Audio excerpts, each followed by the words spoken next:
God is dead. That phrase by Nietzsche was not a celebration, but a warning, one that perhaps resonates louder today than ever before.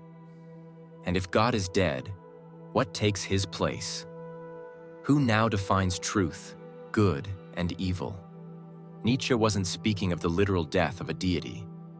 He meant that the idea of God, as the central anchor of truth, morality, and purpose, had lost its hold on the modern world. Science replaced myth. Skepticism hollowed out certainty. The sacred became symbolic. God is dead describes a transformation in the human condition, not an act of violence. For centuries, power needed no justification beyond divine authority. Louis XIV, the Sun King, didn't rule merely out of ambition, but because, as he himself declared, he was chosen by heaven. L'état, c'est moi. Right and wrong were not questioned philosophically. They were measured against divine law. Sin was the standard. Nietzsche saw that this entire framework was collapsing. And what truly terrified him was not disbelief, but the void left in its place. Without a divine structure, we are faced with a universe that offers no answers, and the weight of having to create them ourselves. Nietzsche foresaw what he called nihilism, not chaos, but indifference.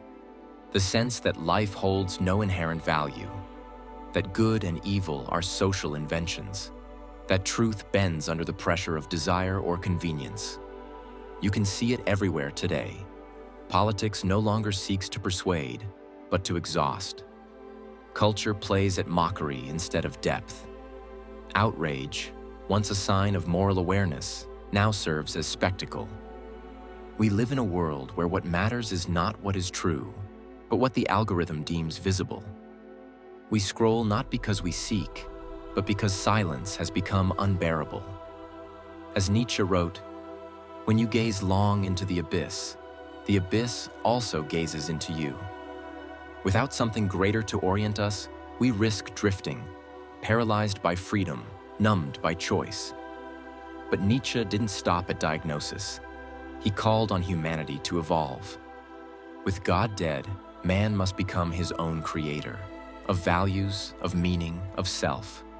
This is the essence of the Übermensch, not a physically superior being, but one who lives beyond inherited truths, who affirms life without illusions, who transforms suffering into strength.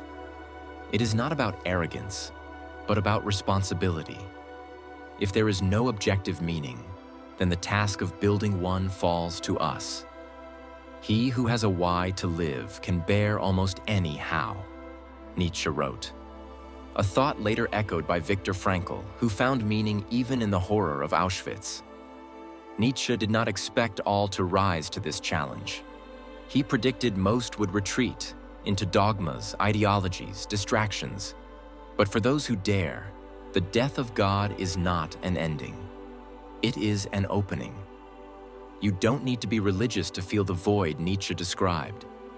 It exists in those who seek purpose through consumption, or spirituality through hollow mantras. In how moral debates are driven more by group allegiance than by truth. In how identity has replaced introspection. Nietzsche's lens was never theological. It was existential. He saw that when our highest truths dissolve, we do not become free. We become lost unless we learn to walk through the desert of thought. To say God is dead is to acknowledge that the old lights have gone out, but it is also to dare to become fire in their place.